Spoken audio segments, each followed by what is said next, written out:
You're locked into the only podcast for Maine high school basketball. The biggest names, past and present. It's Big Time Hoops, the podcast, right now.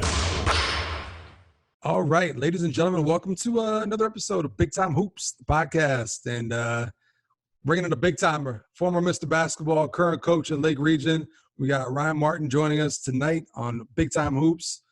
Ryan, what's going on, man? I want to start off. I've been starting off every episode. Like, how's the pandemic treating you? Like, how are you doing right now? It's tough. I mean, you're missing the kids, missing coaching, missing teaching, but I think there's a lot of good that can come out of this too. And just trying to enjoy my time at home and spending time with family when I can. So you mentioned the kids. Obviously, you're a coach. Guessing you're a teacher as well, correct? Yeah, I teach at Acton, so I'm a phys ed teacher there, and then coach basketball at Lake Region. So what's it like being a teacher right now? Are you still actively teaching, doing the online thing, or like you pretty much done for the year at this point? I mean, it's strange as a phys ed teacher. Yeah, exactly. So I post some videos for the kids to try. So they respond back to me, and then I also have some Zoom workouts too that some teachers join on and some students join on. So it's pretty cool. It's a cool time bringing everyone together too. Yeah. What grades do you teach? It's another thing that makes it tough. It's kindergarten through 8th grade, so that's why it's a huge range of ages. Right. Real quick, just a random question before we dive into your past. So, like with the younger kids, what's your go-to phys ed game? What's the one game you're all about? Like, if you're going to teach a class for the first time, what are you going to bust out for phys ed? I mean, if it's the young group, it's got to be the parachute.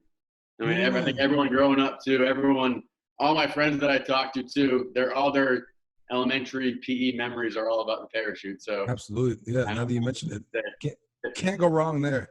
Yeah, you're right. All right, so obviously coaching down at Lake Region now, but not a Lake Region alum. So graduate of Maranacook, but we're going to go back, and I want to know how you came up. So where were you actually born and raised? In Wayne, Maine. All right, for those who don't know, where exactly is Wayne? Wayne's near Winthrop, near Augusta.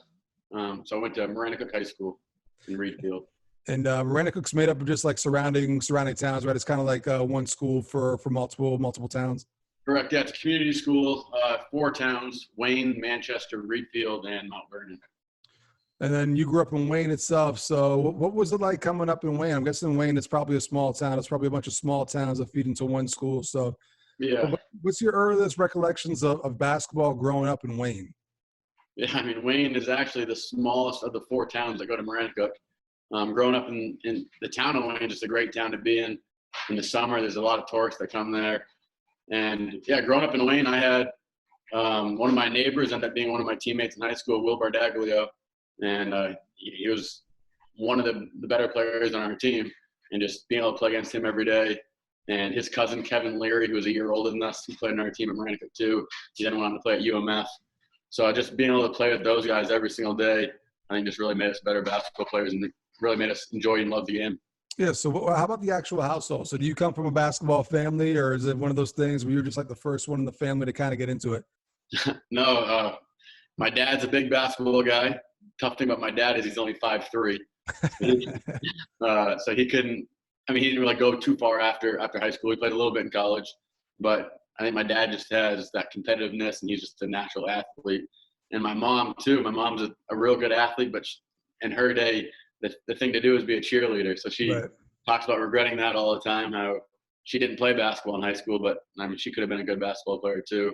And of course, my sister, Toby Martin, she played professional basketball in Germany. She played Division II basketball at Franklin Pierce, and they went on to the national championship on ESPN and lost there. So definitely my family has basketball in our blood. Growing up, what was the team to root for in the household? Were you guys Celtics fans growing up, or were you guys just basketball fans in general and just watching hoops, or what was that like growing up?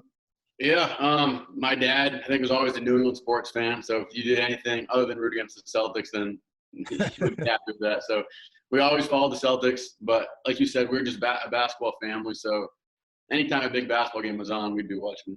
Yeah, and I'm only a couple of years older than you, so we probably watched a lot of the same guys growing up. So just curious, like, who were some of your maybe not to be role models, but who were some of the guys you liked growing up? Because I feel like growing up, the time we grew up, there was a bunch of just a lot of fun NBA guys to watch. So just curious, like, who were you a fan of growing up? Yeah, I mean, when I was real young, it was Michael Jordan. I mean, he was obviously the guy, and then he came back to play for the Wizards. I think I was like 9 or 10 years old then. But I mean, Allen Iverson, like you said, maybe not the greatest role model to look up to, but he was just a guy that super fun guy to watch play basketball. And someone growing up like me, who small in stature too, and just watching someone like him thrive in the NBA and just how tough of a player he was. I really loved watching Allen Iverson play. And I just thought he was a winner and he was competitive. And he's a guy that played through injury. And he's just as tough as it gets, as skilled as it gets. And he was just a really fun player to watch. Absolutely. So curious, when did you get into actual team basketball? So you mentioned some of the kids you grew up with, just playing probably in the backyard and stuff like that. How about actual organized basketball? What was your earliest introduction to organized hoops out there in Wayne? Yeah, so Reedfield Elementary School, I was in 2nd grade, and I was playing in a 3rd and 4th grade league. It was my first basketball game, and I remember playing against Mike Poulin. And Mike Poulin was the point guard of my high school team who went on to play at USM. And so my first basketball game ever and his first basketball game ever, we were playing against each other. And actually the first point of the game, I scored, but I scored on the wrong hoop. So I gave the other team 2 points. But, yeah, I remember that game. I remember just guarding him. I remember his dad, Dave Poulin, who's a big basketball guy. He coached at Winthrop for many years, won a state championship or 2 there. And I just remember him talking to us before the game and just saying how this is going to be the backcourt in a few years. And I really remember that pretty vividly, actually, just playing against Mike and having that be our first game. So curious. I mean, obviously, the guys you're mentioning right now, you guys did pretty good in high school, which we'll get to. You guys had some success, but curious, what's like the tradition at Maranacook? Like, is it a proud tradition, just a lot of great basketball history, or is it one of those things where you guys just came along and, I mean, obviously you guys reached the highest of the highs, but just curious, growing up, what was Maranacook basketball like when you were a kid? Yeah, I mean, when I was a kid, I know when I was probably in early elementary school, I remember looking up to Brian Garrity. He was the big player at Maranacook. He wanted to play at Bates, and he was a really fun guy to watch. And he was also always to talk to us young guys too. I remember I'd go there at the games, and he always talked to me after. And I remember always wanting to be like Brian Garrity when I was a little kid. And then once I got a little older into middle school, they had a really talented team with Charlie Callaghan and Matt St. John, Caleb Violet. They said a lot of good players then too. I know they were super talented that year, but just couldn't put it all together. I know they lost to Erskine in the first round that year. And then after that, I think we had a big run. Now I know lately too, they've had Cash McClure right now, I think he's a stud. He's playing really well. And his dad, Aaron McClure, has been a coach in that program for the middle school and the rec, and he does a great job of getting everyone excited about basketball. And I know the last 10, 15 years, Maranacook, everyone's been really excited about the basketball program there. I had never heard of Maranacook until my junior year of high school, and then we had to play Maranacook in a prelim. And it was the guys you just mentioned. It was Caleb Violet and Matt St. John, right? That was one of them. Matt St. John, yeah. And we went in there, and I think we had it like we were down like 8 at halftime, which we were proud of because it was like a 6-11 game. So like we were the really big underdog. They wound up losing by like 35. Like they just killed us in the second half. But they were a loaded team. They could have done damage, but just couldn't put together at the right time. So obviously, Maranacook has strung together a nice little string of success, as you mentioned. They just lost in the state championship game this year, and Cash McClure is doing things. So big fan of his, by the way, too. Like I watched that title game, and I was like, this kid is nice. So obviously, good things happening. Before you got to Maranacook, just curious, were you into the travel basketball scene at all, or were you more basketball camps in the summertime? Just curious. Before high school. What were you doing to get better? Was it just strictly organized ball? Was it camps? What were you up to? Yeah, I think it was a little bit of everything. The thing about my dad too is he never pushed me to do anything. It's just kind of he wanted me to love the game on my own, and so I did a lot of playing in the driveway. Like I said, Wilbur Dagley and I would play all the time. Kevin Leary, his cousin. So just a lot of that growing up before high school. I know I went to 5-star basketball camp when I was in 6th grade. And I was actually roommates with Seth Curry. I remember his dad coming too. And I remember Steph came into our room too at 5-star camp, but I didn't know who Steph was at the time. Yeah, he wasn't Steph. He wasn't Steph at that point. Right. So it wasn't a big deal, but Dell was the big deal. So I remember being pumped up about seeing him. But yeah, so that was the big camp I went to growing up, but mainly it was just a lot of playing in the driveway and our guys in our area, Will, Mike, and myself, we all have a little travel team too. Obviously, you guys played probably year-round, but curious if you played other sports growing up too, or was it just strictly basketball from day one? That was it? No, our parents always preached to us about the importance of playing multiple sports. And yeah, we all three of us, Will, Mike, and myself, we played soccer, we played basketball, we played baseball.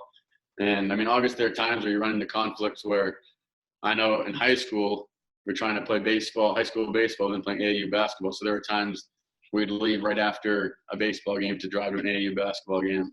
And there are times where it was tough and it was crazy, but we definitely didn't just play basketball year round. We made sure to play all three sports. But basketball, you guys had some success. So coming in as a freshman, what was your freshman year? Would have been what, 04?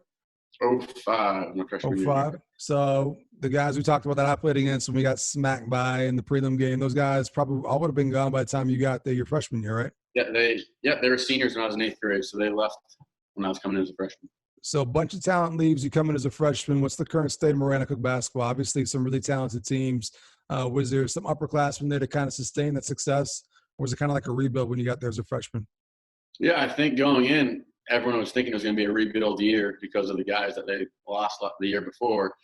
We had Logan Garrity, who was actually Brian Garrity's younger brother. So he was a senior my freshman year, and he was really the only returner that played a lot of minutes for the team before. And he was a really good player that year, and I know I definitely had to step up, and I had a much bigger season and much bigger role that year than I thought I was going to. And we actually ended up making it to a prelim game against Mountain View, and we lost to Mountain View in triple overtime at our place. And I remember our goal was really just to get to the tournament. We wanted to be able to play one game in the Odditorium and just get that feel. You know, people talk about that all the time, about how important it is just to be able to play a game in the Odditorium. And unfortunately, we didn't get to do that my freshman year, but it made us a lot more hungry, I think, for us coming in sophomores. Yeah, so you talked about how your parents aren't the biggest in terms of size, and you didn't top out too tall yourself. Curious, as a freshman, how big were you coming in to high school basketball? I was 5'6" my first day as a freshman, but I was 5'8" before my first basketball practice. So all right. Not bad. What was the biggest adjustment for you? You mentioned how your freshman year wound up being a little bit better than probably you expected and probably better than what others expected. Just curious, what was your biggest thing that you had to adjust to? Because you're a fast, speedy guy, and that's usually what the biggest adjustment is the speed of the game. Just curious, what was your biggest adjustment? Yeah, going to high school, I think it was just the length of the players. I remember turning the basketball over a lot as a freshman. I remember just passes that would have been there in middle school. The passing lanes closed up a lot quicker because of the speed and the length of players. And I remember just having to make that adjustment. Passes that you're able to make simply just over the top of defenders when you're in elementary school and middle school didn't go well at being a high school basketball player or varsity high school basketball player.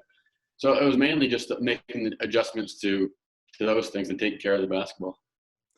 And you guys lost to Mountain View.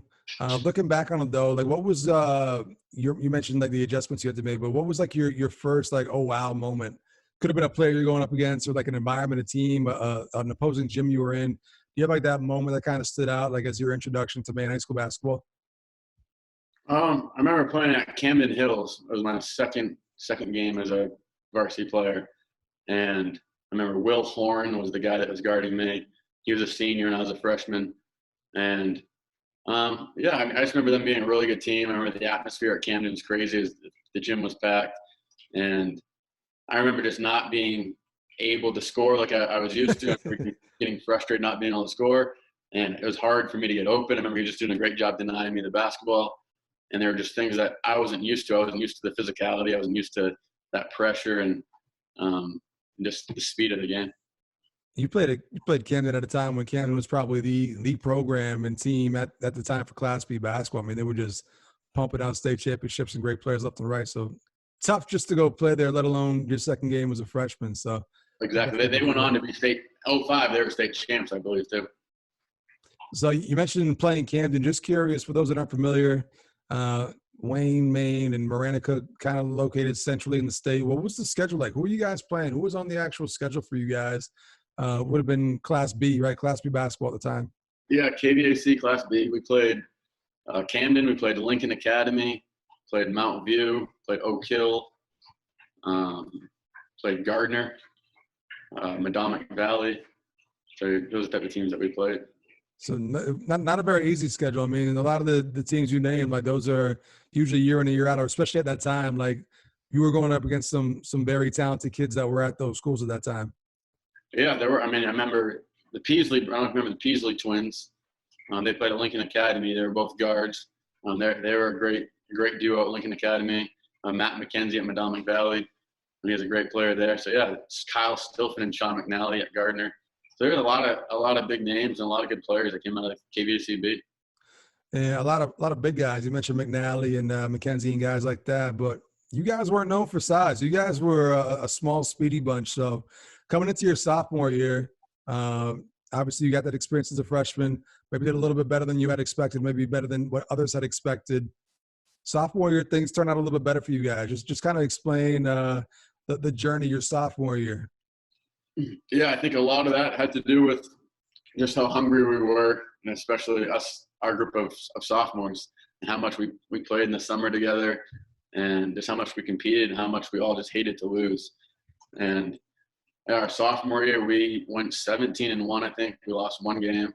And the biggest thing that I remember about my sophomore year is just our senior leadership. There's Bryce Spalding and Jimmy Palmer and Dylan Collins.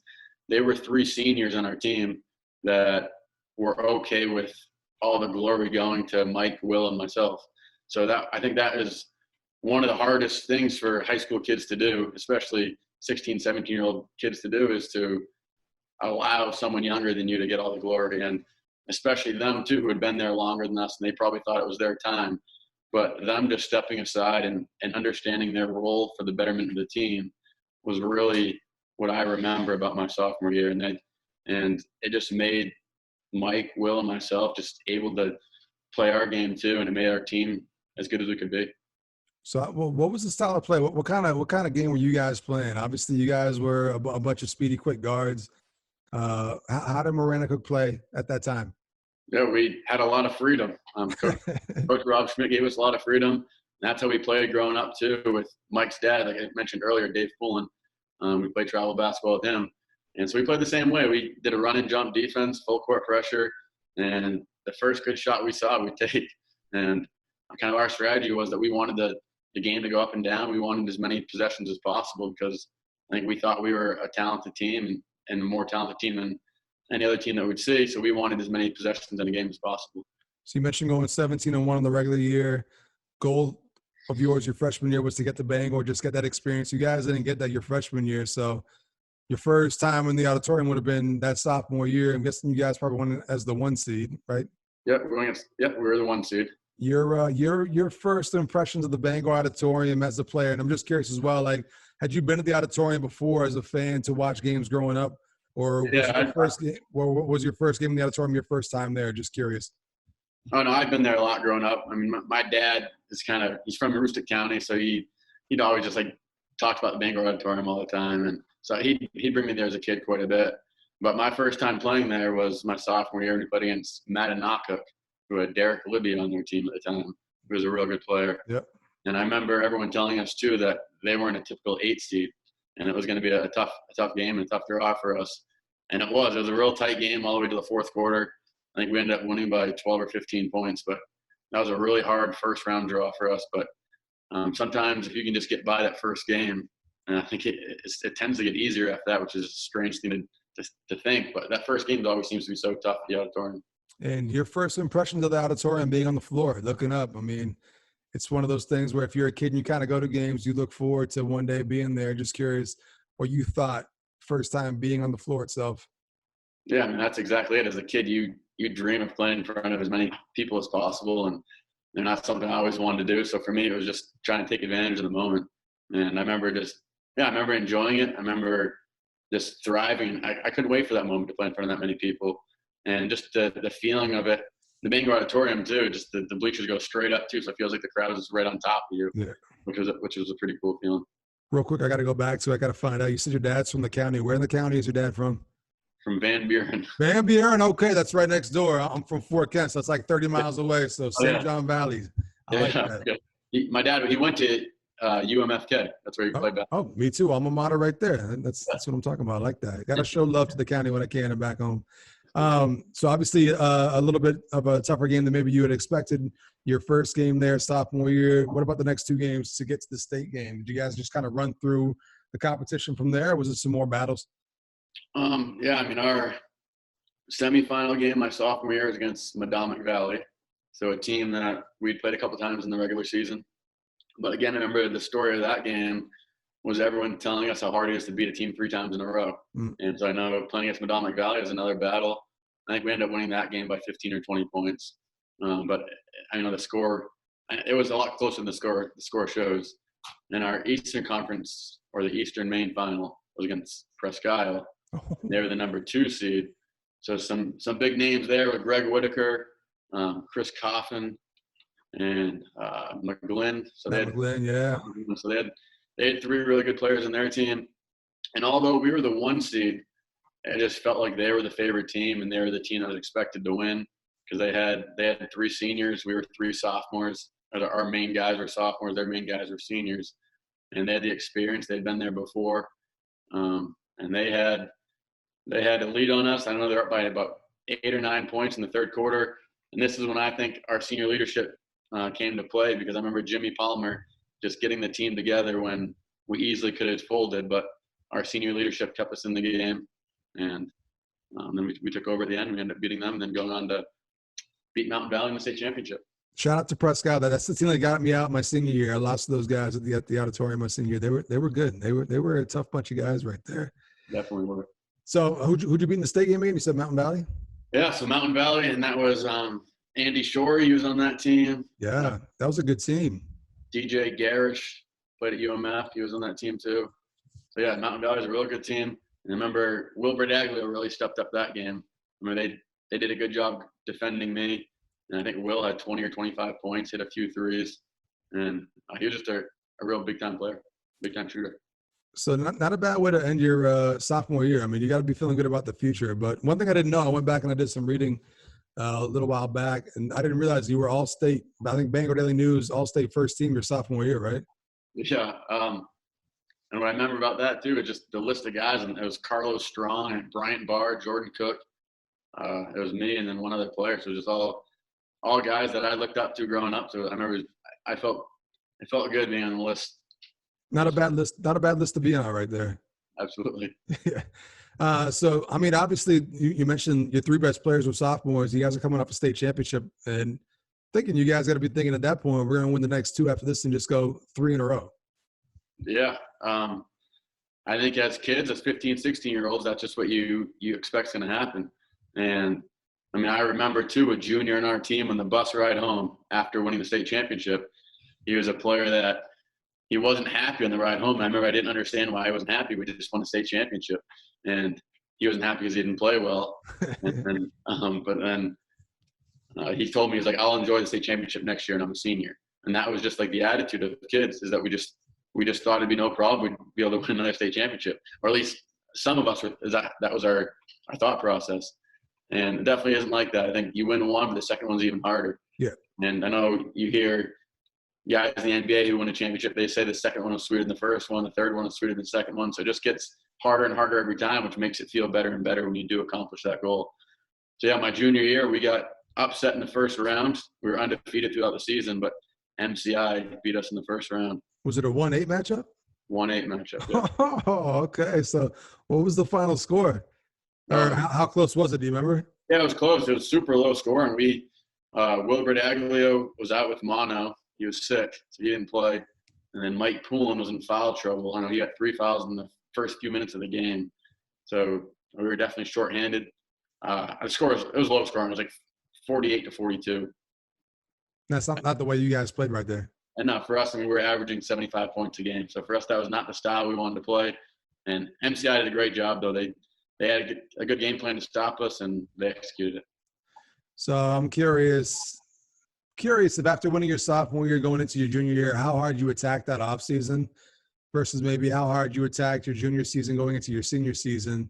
Being a champion sophomore year, did you kind of maybe take the foot off the gas a little bit in terms of preparation, getting ready for your junior year, and then like the loss your junior year fueled you even more for your senior year? Or were you just intense and just trying to get better every summer? Yeah, I was pretty driven growing up, and I really wanted to be the best basketball player. There's really nothing else that I was on my mind in the summer other than being the best basketball player I could be. And actually, I trained pretty hard going into my junior year because I got a stress fracture in my back from overtraining.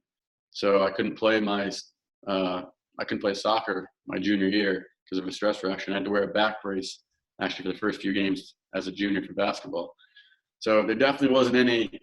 I definitely didn't take my foot off the gas. If anything, going into my senior year, I realized how to be smarter training and knowing that I can't be out in the driveway 5 or 6 hours every single day with all that impact. So just learn how to train smarter going into a senior. Yeah, and one thing you mentioned that I don't think kids do anymore, well, they might be doing it now with the pandemic going on, but is being in the driveway. You know, I don't think kids are in the driveway now like people used to do back in the day. So just curious, like, what were your actual workouts like, and how did you attack your off seasons? Were you like, okay, I want to narrow in and focus on this thing, I'm going to add this to my game, or I want to get bigger, stronger, I want to work on that? Like, just curious how you went about setting your off season goals and what your actual workouts looked like. Yeah, it's actually funny you said that about a driveway workout because John McCallion played at Bangor, then at UMaine. He actually came over to my house the other day, and we put together a couple of videos of driveway workouts for kids to do. So we're actually going to send that out to some kids so that way they know during this time some things that they can do to improve their game. With only having 1 or 2 basketballs, a hoop, and just a little bit of space is all you need to really become a better player. But yeah, for me, every summer there was something different I wanted to get better at. Something that if it was either taking 200 or 300 jump shots every single day, or if it was making sure I had a tighter handle or becoming a little quicker laterally. I know that was a struggle for me. I wanted to be able to guard quick point guards. When I was playing AAU, I know I'd match up with some really quick guards, and I wanted to be able to stay in front of them. So I know going into my senior year, that was a big focus for me. And always just trying to become stronger, knowing being a little guy, you got to take any advantage you can get. And not being 6'1", 6'2", I had to be stronger than those guys. I'd be quicker than those guys that were 6'1", 6'2". And then obviously senior year, you guys got back to the top. So just curious how your senior year went, and just curious if I'm guessing that lost year before fueled you and your teammates, and just the intensity level that you guys played with from start to finish, I'm guessing was just a little bit maybe higher than what it had it been if you guys maybe didn't lose in the first round the year before. Yeah, I mean, that was definitely – I don't think any of us thought we were going to lose our senior year. I mean, just going into that, we weren't going to allow it to happen. There were a lot of games our senior year, actually, we blew teams out. And I know we didn't even play in fourth quarters of probably 16 or 17 or 18 regular season games. We were really focused that year, and we really just had one goal to win a state championship. But what I do remember about that run is playing against Rockland in the first round. And Rockland brought us all the way to the wire. There was another 1-8 game. So I know in all of our heads, we're thinking, man, the same thing happened last year. And I was like, this can't happen again. But we were down by 1 with 2 or 3 minutes left in the game. And we ended up pulling that one out and beating Rockland in the first round. But they were a lot tougher draw than I think a lot of us expected. And then who'd you guys get through to get to the States? Who else did you guys go through in the Eastern Maine tournament? Yeah, we played Maranacook in the semis. So we played against Derek Libby again when he was a senior. So we knocked them out. And then we had Camden Hills in the championship game, which was a crazy game. I think we went up by 30 points. And then Camden Hills put in all their bench players, and they brought it all the way back down to 8. And they had a huge comeback with their bench. And then we ended up making another run, too, and winning by 20, 25 points. That was the highest scoring, crazy game. And then in the state championship, we played against Shane Burks and Cape Elizabeth. I was at that game. I actually went to that game. So my grandfather worked for a paper, and he had the press passes. And he's like, if you want to go, just give him my credentials, and you can sit in press row as they used to have at the Odditorium. So I was there for the state game in what would have been 08, 09? That was 08. I remember hearing about this Ryan Martin kid. So I was like, I got to go check this out. I got to go see what this kid's about here. So and I remember like watching you in warm-ups, and you had like a little routine you used to do, right? Is that something you did before every game? Yeah, I was very superstitious with routines. I know for me, I have a ball handling routine I do, taking certain shots. And just whatever would make me feel most comfortable when I was in the game. And for me too, a big thing was always sprinting back to the layup lines. I know for me, it'd be early in my high school years, I was tired early in games, and I never really knew why I was tired early in the game, but I wasn't at the end. And I think it was because I didn't break my wind in warm-ups, so I wasn't working hard enough in warm-ups. So then, the time I got older, I realized that and just started to really push myself in warm-ups. So I was sprinting. People used to always ask me why I was sprinting in warm-ups. That's why I was doing it. So that way, when the game started, I was ready to go. One thing that I noticed now is your routine was kind of reminiscent of Steph Curry's pregame workout that became like a big thing several years back. So I'm curious, did you give that to Steph back in the day when he came right. in the dorm room? Did you give him that? Yeah, I think I gave it to Seth, and Seth must have given it to him. There you go. That's probably what happened. So obviously, the state game, things turned out good for you guys. Another state championship. What do you remember most from that game? Yeah, just a tight game, back and forth game. It was a lower scoring game, which is what Kate does. Kate makes you play ugly, and I know that was not a good feeling for us, as the time of possession was mainly all in Kate's hands. And for us, when we're playing defense for 45 seconds or a minute, it frustrated us because we wanted the basketball and we wanted to go up and down. So I remember that being tough for us and just playing a different style of game. But again, another game that was tight to the end. I think we ended up winning by 8 or 10 points, but it was a one-possession game with 3 or 4 minutes to go. So graduated with 2 state championships and some more hardware. You were named Mr. Basketball as well. So just curious that was a goal that you were conscious of and working towards your senior year. Is that something that you had set as a goal in the back of your mind? Or was it one of those things where you were just saying, I'm going to go out there and play, and then eventually it just became part of the conversation as you played really, really well your senior year? Yeah, I mean, I think I'd be lying, I think, if I said that I didn't want that and I didn't think about that a lot, because it was definitely growing up, I wanted to be the best basketball player in Maine. That's just what I wanted to be, that guy. And I know just trying to get an award like that, the only thing you can focus on is trying to become better every single day. So if I just focused on becoming better every single day, and I thought that'd give me the best chance at the end of the day to get that award. So really, I wasn't trying to focus on it, but it was something that I wanted since I was a middle schooler. I wanted to be Mr. Basketball, and I just focused on doing the things I needed to do each and every day to become the best basketball player I could be. So Mr. Basketball gets crowned at McDonald's All-Star Weekend. So I'm obviously played in that game. So just curious, who were some of the kids in your senior class? I mean, I feel like that was a really, really good time in terms of just talent in the state. Just a ton of talented basketball players up and down the entire state. So just curious, who were some of the kids in your class, and what do you remember from the McDonald's game? Yeah, well, obviously Mike Poole and Wilbur Dagley on my team, they both played in the McDonald's game with me. There's Shane Burks from Cape Elizabeth, Chris Noonan from Booth Bay, and the other Mr. Basketball finalist was John McCallion, like we talked about earlier, from Bangor. He was actually my roommate at UMaine. And then Sam LeClaire was another really great player out of Winthrop, who played at Bryant and Bentley in college. And Orlando Holmes from Messalonsky. What I remember about that is I entered the dunk contest, and I couldn't dunk. Like in college, but Orlando just picked me up, and I dunked it from him picking me up in the dunk contest. Yeah. That's actually, I don't remember anything about the game, to be honest with you. But I do remember the dunk contest. I remember being in it. And then the All-Star game was kind of a blur. Yeah, and a lot of the guys I've talked to that have played in the game, they talk about how the day before you guys practice and you just like the AB versus the CD or whatever, just kind of like like you guys just kind of scrimmage. Just curious if you remember that, and if guys go hard in that scrimmage. I'm curious. I'm guessing the scrimmage is probably more intense than the actual All-Star game itself. Just curious if you remember anything about that.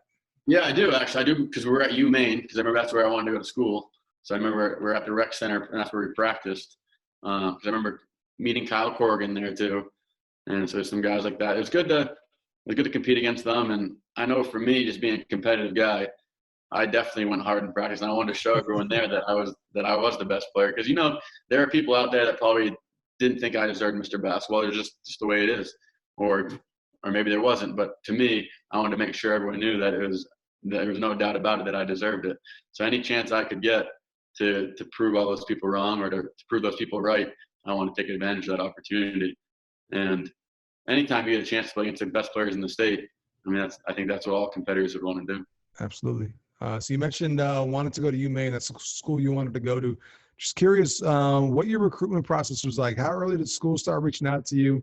I'm guessing it was a goal of yours. I mean, if you want to be the best, you want to play at the best level. So I'm guessing you wanted to be a Division I basketball player. Just curious what the recruitment process was like when schools started reaching out to you and how you kind of narrowed down and made your decision. Yeah, I think after my sophomore year, so going into my junior year, that summer was the first time I started to get some interest from college coaches. And yeah, for me, I just wanted to challenge myself and become the best basketball player I could be. So Division I was the highest level, so that was always a goal of mine. And again, I think what drove me to become a Division I basketball player is the fact that a lot of people saying I couldn't because of my size. So for me, that was just something that drove me every time I was in the driveway doing a workout, anytime I was in the weight room, just driving me to become the best basketball player I could be. And I know Stonehill was the first college that was starting to recruit me, a Division II school, and Franklin Pierce. And then, so a lot of schools in that NESCAC conference, Division II conference, started recruiting me first. And then Maine came to a lot of my games my junior year, and that's when they started recruiting me. And that was the first Division I school. So to me, playing in my home state and a Division I school, that's definitely what I wanted. But I still was looking at other options too. And then I got a few more looks from Vermont and Quinnipiac and some other Division I schools. So what made the decision for you here? What was the deciding factor when it came down to it? Yeah, well, there wasn't any Division I schools that offered me a scholarship. I had Division II offers. Vermont was going to have a scholarship possible for me, but then UMaine said that a scholarship was going to be available. But actually, my best friend, John McCallion, he took the one scholarship they had. So that was a little tough, but so he took that scholarship. So then I went in with the expectation of getting a scholarship my second year, which I did. So, and who was the coach at the time? I forget who was running the program at that time. Ted Woodward. And who were some of the guys that were there when you came in? Yeah, some of the main guys were Sean McNally was there, Troy Barnes was there, Sean Costigan, Jordan Cook, and Junior Bernal. So those are the main players. But then also Gerald McLemore was one of our better players from San Diego. So a real good shooter and scorer. Andrew Rogers, the point guard. There were a lot of good players. The 2 years I was at UMaine, we had 21 seasons both years. We beat Boston College one year. We brought UConn all the way down to the end. So we played tough against Notre Dame, played against Blake Griffin at Oklahoma. So we played against a lot of big schools, a lot of big names. And really, I thought we were one of the better teams in the America East those 2 years. What was the biggest adjustment for you going from Class B Maine high school basketball to Division I basketball? And for those that, a lot of people say, oh, I could play D1 if I had the chance, this, that. Division I is Division I for a reason. And I'm just curious, what's the biggest difference that you noticed as a player itself, making the jump from Maine high school basketball to Division I college basketball? Yeah, the biggest jump has to be the speed of the game. Speed of the game, the athleticism, the size of the players. High school basketball, you're playing against guys that are 5'8" to 5'11" at the guard position, but then at Division I, you're seeing guys from 6'1" to 6'5" at the point guard position, and just the length of every single player. And it's almost similar to the same adjustment coming from middle school to a varsity basketball player, is just the passing lane shorten up quicker and everything just a little bit faster. So just getting used to that timing at the Division I level. And I know for me too, a big thing was confidence, and just not having that confidence early on as a freshman. And that was one of the hardest things, is trying to get my confidence back. You mentioned size and length of the position, and one of your teammates just kind of fits that Junior. I remember I worked at camp with Junior, and just exactly you said, like, just like size and speed. I mean, even just like at the point guard position, it's a whole other animal once you get to that level. Yeah, at first in the fall we have our basketball workouts, so I'm doing workouts with guys at my position. So it's Junior Bernal is 6'5" with 6'9" arms. I'm 5'9" with 5'6" arms. So it's like two completely different body types, and it was definitely a challenge. And that's just a huge jump going from high school basketball in Maine to Division I. But I've seen a lot of talent this year, and I think there are definitely some guys in our state now that have the ability to play at that level. Absolutely. You mentioned only spending 2 years there. So curious, what ultimately came into your mind? What was the decision making when you decided to leave there? And for those who don't know the story, just curious where you wound up and how you wound up there. Yeah, it was tough for me leaving, but for me, getting my confidence back was hard. I was playing a lot my second year, and I had 2 turnovers in a row one game against Binghamton, and I actually didn't play a minute for 8 straight games. And then just trying to get back into that routine of playing. I started playing a little bit again at the end of the season, but it just wasn't a situation that was good for me. And at that time, of having 2 years of not playing a lot, and that's not, I mean, I always wanted to play in the NCAA tournament. That was always one of my goals. But then that was really tough leaving that, because that was a goal that I had for so long, to play Division I basketball and to play in the tournament. But I wanted to get back to loving the game of basketball. So talking to a lot of people, talking to my AAU coaches, talking to my parents, and just people that I really respected, they helped me come with the decision of going to a school where I was going to play. And I even passed up on some Division II scholarships to go to Keene State and paid for college, because I wanted to go somewhere where I knew that I was going to be an impact player right off. And Keene State had recruited me out of high school, but they understood that I was going to take the Division I path first. And they kind of always stayed in my ear when I was playing at Maine, and it was always something I thought about would be an option for me. But what made it a no-brainer too is when I transferred to Keene State, there was 6 transfers going to Keene State, and in the entire country that year there was 18 transfers that went from Division II to Division III, and we had 6 of those. And then I was Division I, so we had 5 Division II transfers and 1 Division I transfer going to play Division III. So we were, right off the bat in preseason, Keene State was picked number 1 in the country.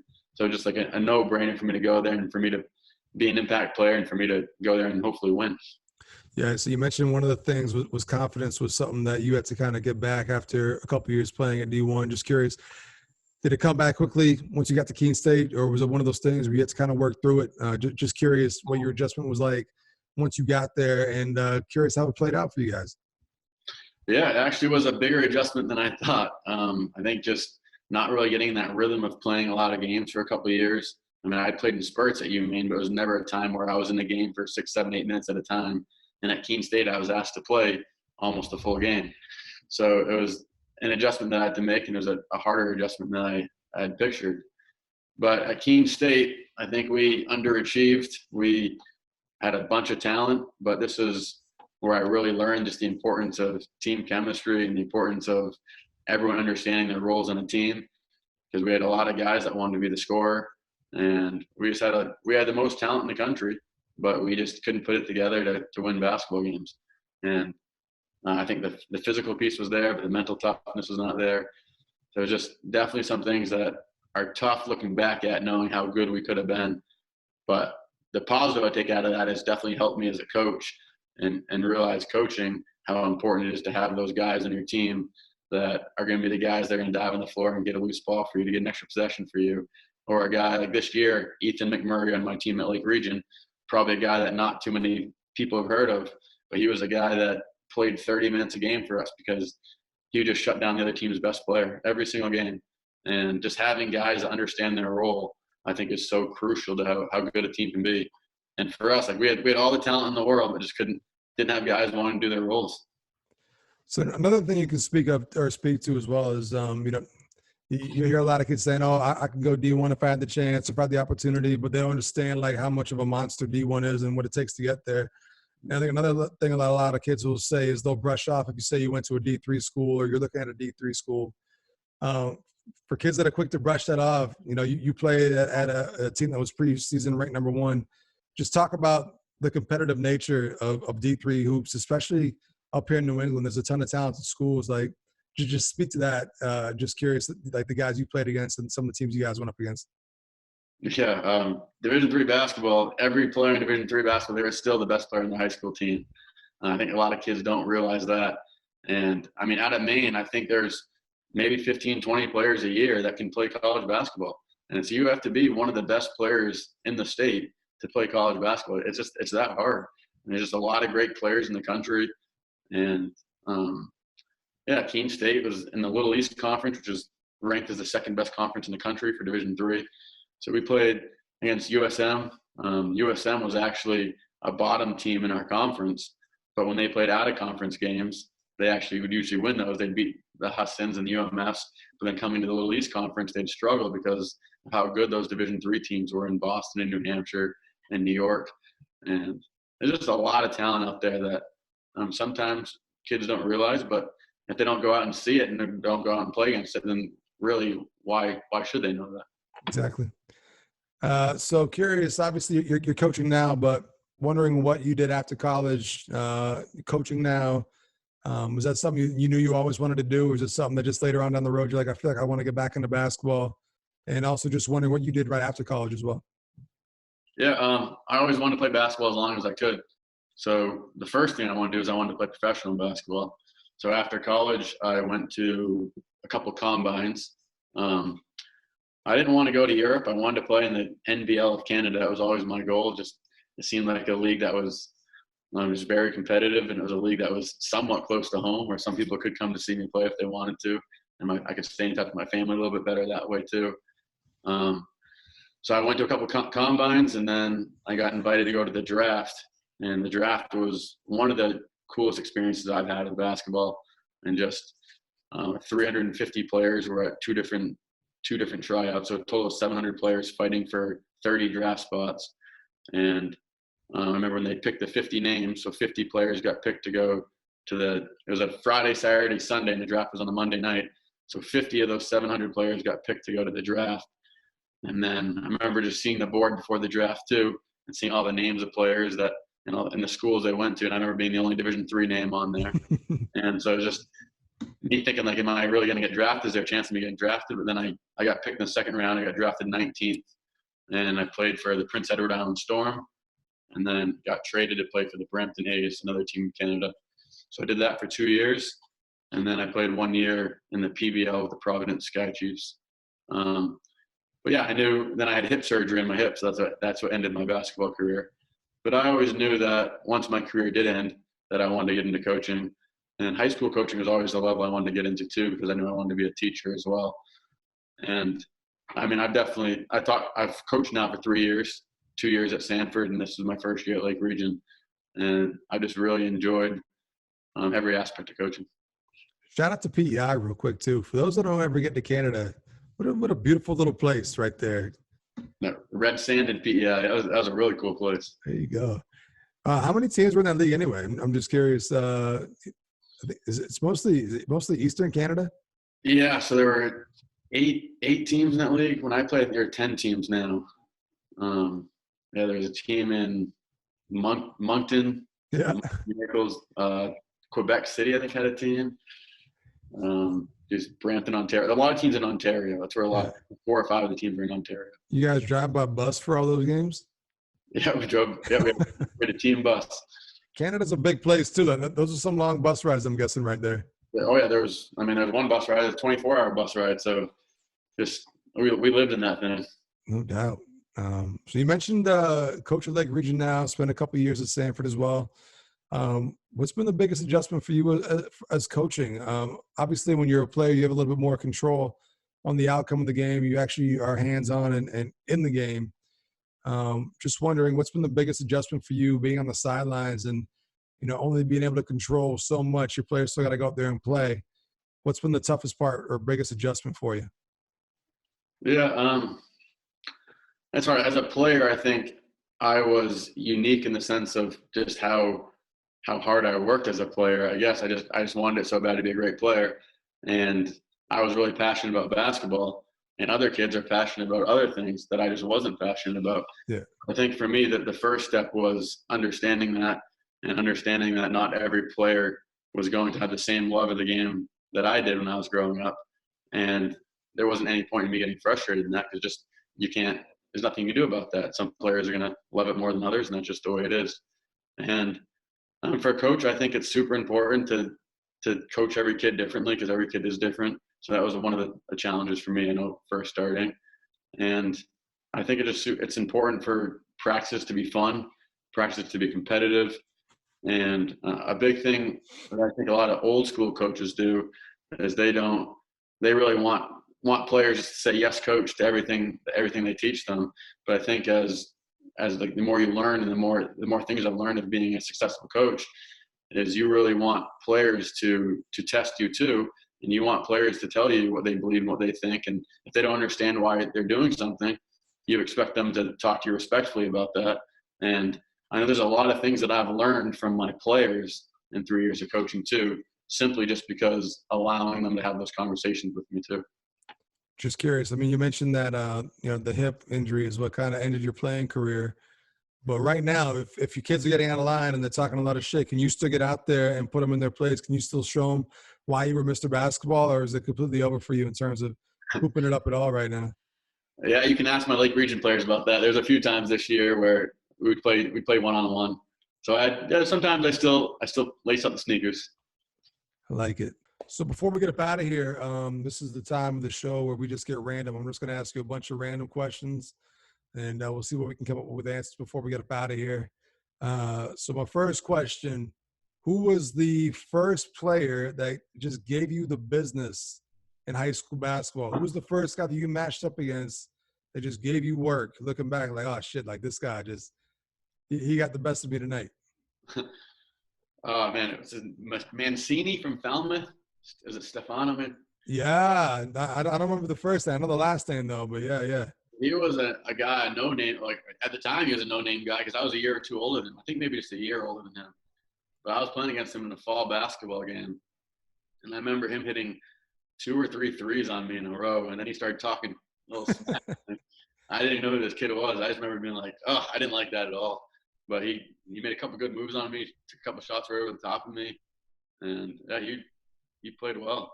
It was a fall league basketball game. I remember I tried to come back on him, and I was missing some shots too. So he got the best of me that game. And never really talked to him about that. But if I get a chance to play him again, I'd love to. And then, I mean, obviously, I guarded Kemba Walker when he was at UConn. So he was tough to guard. But the toughest player I've ever guarded was Tyrese Rice. I don't know if you've heard of that name. He played at Boston College? Yeah. Yeah. Kid was nice. Yeah, there was a time I was guarding him at the top of the key, and he just took one dribble, a slow dribble, just kind of put me to sleep. And I just didn't think he was going to do anything. And then he crossed over, and all I did was turn around, and he was at the rim laying it in already. So he was just a super quick guard, and he was tough. I remember it's so random. I had a girlfriend in college who was from Virginia, and Tyrese went to her high school. So, like, she was a senior, and he was a freshman. It's like when we started dating, she's like, this kid's going to BC in a couple of years, and he's gonna be the real deal. I just remember watching him like, yeah, like this kid is nice. Tyrese Rice. How about looking back at the high school days, the toughest opposing gym to go in and play, whether it's the fans, just the gym itself? What's the one gym that just gave you guys nightmares? I remember Mountain View was always a strange place to play. It was like a darker gym, and they just had a rowdy crowd. Plus, the players at Mountain View were always hard-nosed players, and they always just made the game sloppy, and they were physical. And I remember going to Mountain View, where just that being a tough place to play. The floor was never swept right. There's a slippery floor with a dark gym, and just a bunch of tough players and a tough crowd. How about who had the rowdiest fans? Like, I'm guessing you guys heard it everywhere you guys went because you guys were probably one of the biggest games on everyone's schedule. Do you remember like one particular school that just had like some rowdy fans? Yeah, and I mean Mountain View obviously was one. I remember when I was a freshman, Winslow, my sister was dating Eric Lopez, so she was a senior when I was a freshman. Eric Lopez was a senior at Winslow, and when we were playing at Winslow, I remember the fans, they chanted Toby's better every time that I touched the ball, and Toby's my sister's name. And I remember that as a 14-year-old kid, that got to me a little bit. But then a few nights later, my sister went to Winslow, and they chanted Ryan's better every time she touched the ball. So I just remember Winslow being a tough crowd, Mountain View. And there are definitely a lot of tough teams, a lot of tough places to play in KVACB. About which championship was sweeter, the first one or the second one? Yeah, I think the same idea that I said earlier. I think the second one was just because, I mean, it was our last year together. And, I mean, that whole season, we weren't going to allow anyone to beat us. We just wanted that so bad, especially from the year before, getting knocked out in the first round. And it was just realizing then, too, how tough it is to win a state championship. Being 14, 15 years old, being blessed with a gold ball, I don't think we really all understood just how complicated or how challenging it is to get a gold ball. And we were lucky enough to get it as sophomores. But it's tough to do win a state championship. It's a little bit of luck, a little bit of hard work, a little bit of talent, and it all just needs to come together. All right, I'm going to save my toughest question for last here, and we need an answer for this one. So obviously, I'm guessing that the game came down to it where, a play needed to be made as the ball was going to be in your hands. But let's say game's on the line, and you can't take the game winner. You had two very talented teammates at your disposal. Who are you going to hit the game winner? Are you talking about Will or Mike? Yeah. That is a tough question. Hopefully they both don't listen to this. But I would say, I think Mike would understand too. I'd say if I'm going for a game-winning shot, I'm going to give the ball to Will.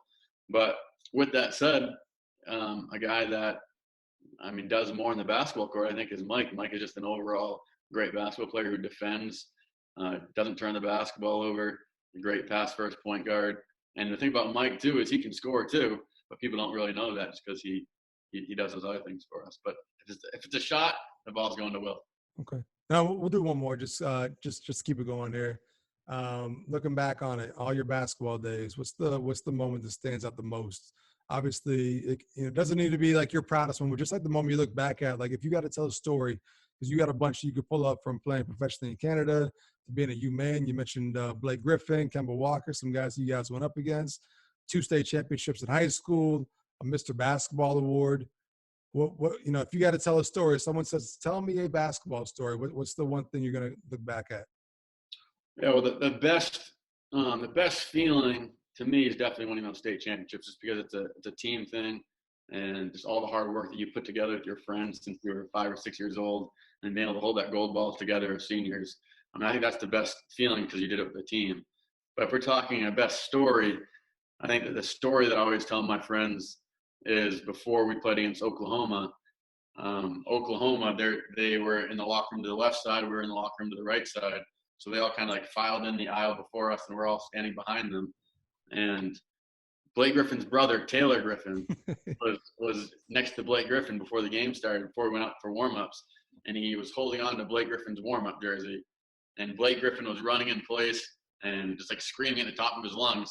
I don't know if it was like a warm-up routine that they used to always do, but standing behind them, I remember being intimidated by that, like not knowing. I just didn't know what was going to happen after that. But then Mark Jacoby, I'm sure you know who that is. Mark Jacoby played at Bangor and then was a really good player at Maine.